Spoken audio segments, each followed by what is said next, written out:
Good evening students. तो आज हम अपना टॉपिक पढ़ेंगे evolution. So what is evolution? Evolution को हम डिटेलिंग में पढ़ेंगे। चैप्टर नंबर 6 है ये अपना।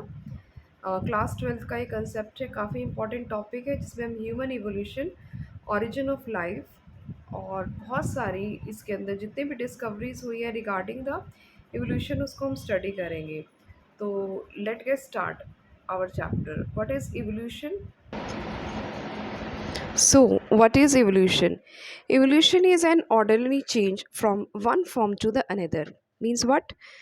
कि इवोल्यूशन एक ऑर्डिनरी चेंज है जिसमें हम एक फॉर्म से दूसरी फॉर्म में चेंजेस को देखते हैं, ठीक है। That is called the evolution. And so what is evolutionary biology? It is a study of the history of the life from the earth. यानी अर्थ पे लाइफ किस प्रकार से आई है उसकी हम स्टडी को हम क्या कह रहे हैं? इवोल्यूशनरी बायोलॉजी कह रहे हैं।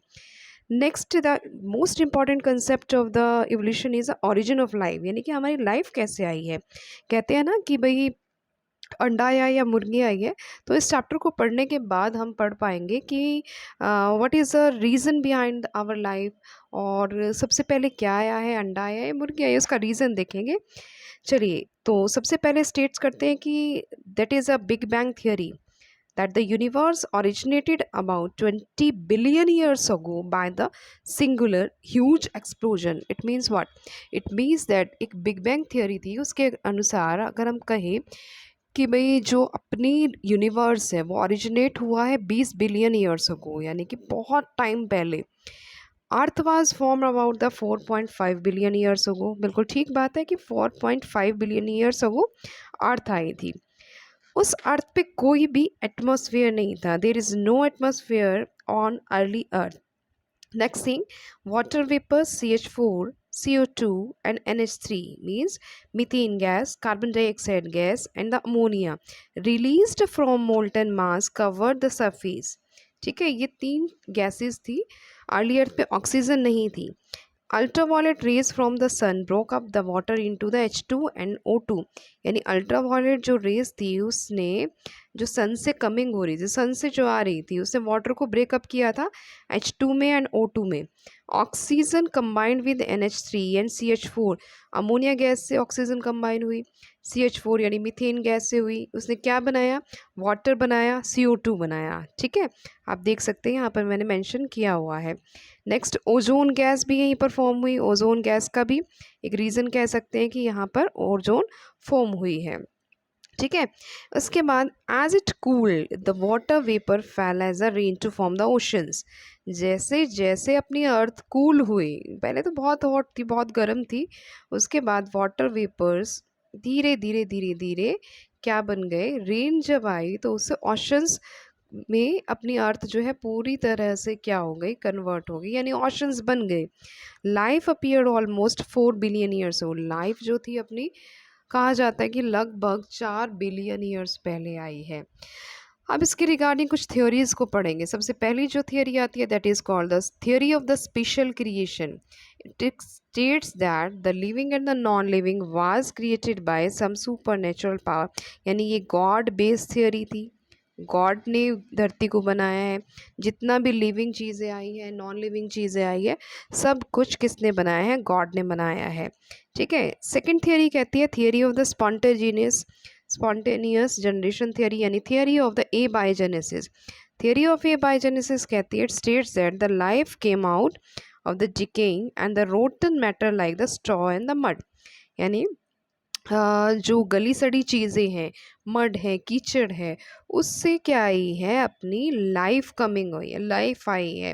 बट इसको किसने फेलियर कर दिया था? रेड्डी ने, लुइस पास्चर ने इसको क्या किया था? इस थियोरी को डिनाई किया था। That is called the theory of the A biogenesis theory. ठीक है, नेक्स्ट थिंग, देखिए चीज़ें समझ में आ रही है। नेक्स्ट थिंग देखिए, he demonstrated that the life come only from the pre existing life. यानी लुइस पास्चर ने क्या कहा? लुइस पास्चर ने कहा कि जो अपनी लाइफ आई है वो सारी की सारी प्री एग्जिस्टिंग लाइफ से आई है। ठीक है, यानी कि said to be that life arise from the pre existing life. यानी कि पहले जो लाइफ आई है वो कहाँ से आई है? पहले वाली लाइफ से आई है। लेकिन वही बात है ना कि पहले वाली लाइफ आई कहाँ से है? तो ही डिसप्रूव द बायोजेनेसिस थियरी, यानी लुइस पास्टर ने इस थियरी को डिसप्रूव कर दिया। Next the theory of the panspermia. Panspermia theory कहती है कि जितनी भी सारी लाइफ आई है अर्थ पे, जितनी भी लाइफ आई है वो सारी किसी और प्लैनेट से आई है, अदर प्लैनेट, डिफरेंट प्लैनेट से आई है in the form of the spores. ठीक है, ये भी बात हजम नहीं होती।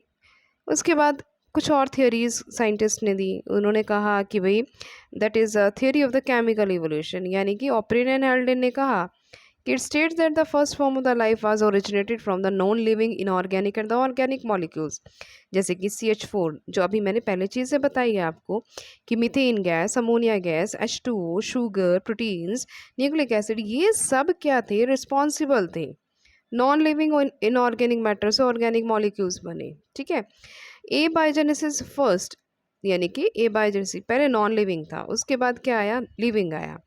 ठीक है, इसको प्रूफ करने वाले कौन थे, यूरे एंड मिलर ने एक एक्सपेरिमेंट दिया और उससे इसको प्रूफ भी किया।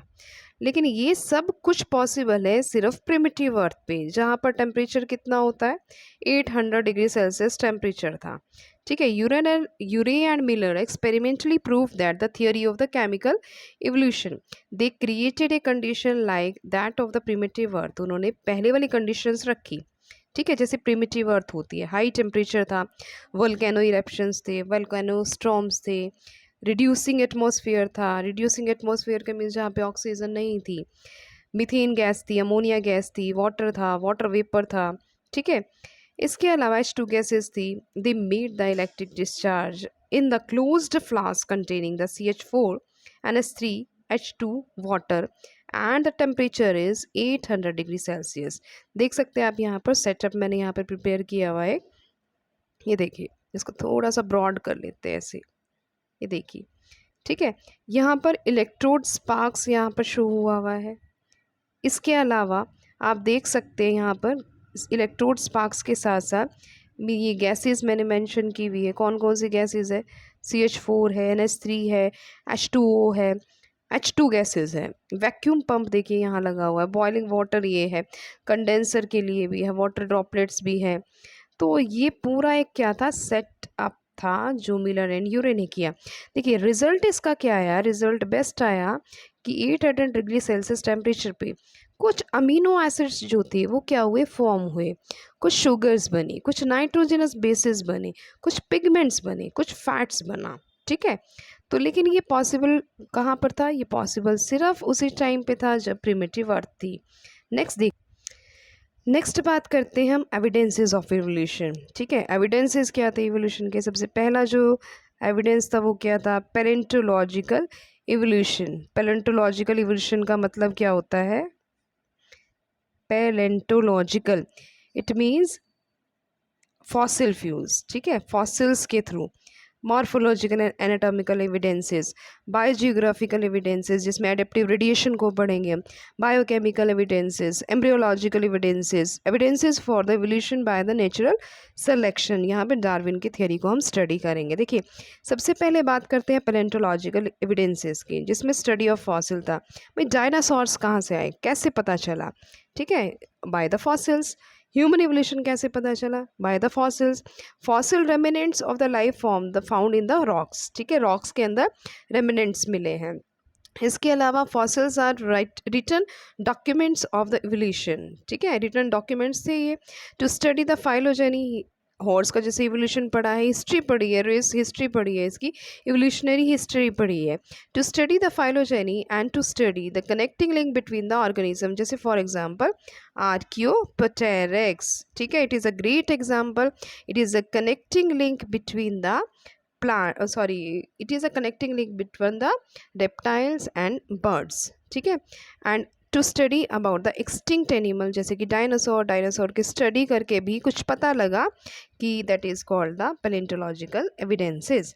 नेक्स्ट जो था मॉर्फोलॉजिकल एविडेंसेस को स्टडी किया। मॉर्फोलॉजिकल एविडेंसेस में क्या क्या आ जाएगा, मॉर्फोलॉजिकल में आया comparative study of the anatomy and morphology that show the different form of the animals have some common structural features, जैसे homologous and the analogous organs को हम स्टडी किया।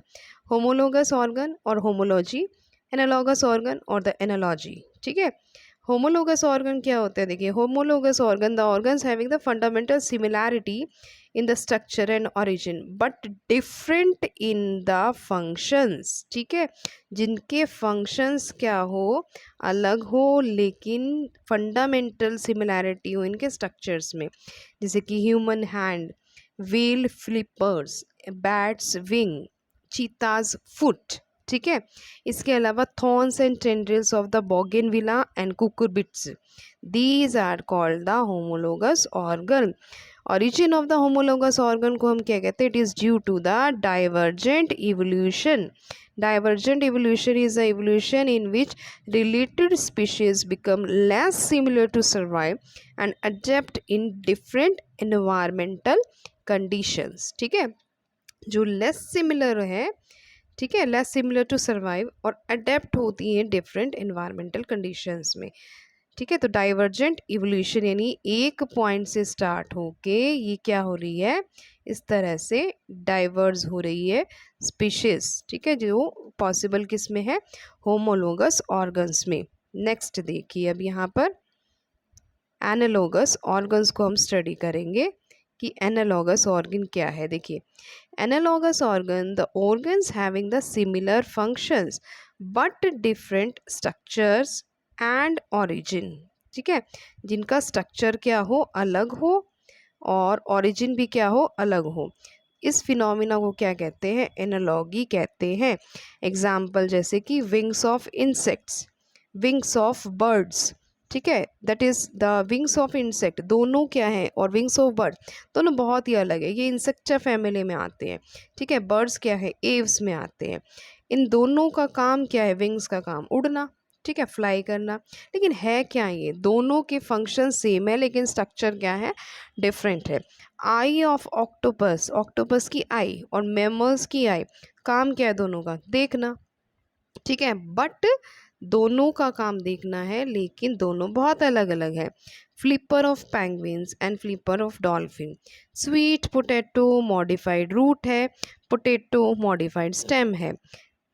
Trachea of insect and the lungs of the vertebrates, ये सभी example किसके हैं? Analogous organ के हैं, ठीक है। जिसमें कन्वर्जेंट इवोल्यूशन क्या होता है? ये एनालॉगस ऑर्गन कन्वर्जेंट इवोल्यूशन से है। Convergent evolution is a evolution by which unrelated species become more similar to survive and adapt in the similar environmental conditions. Next इसके बाद हम पढ़ते हैं बायोकेमिकल एविडेंसेस को।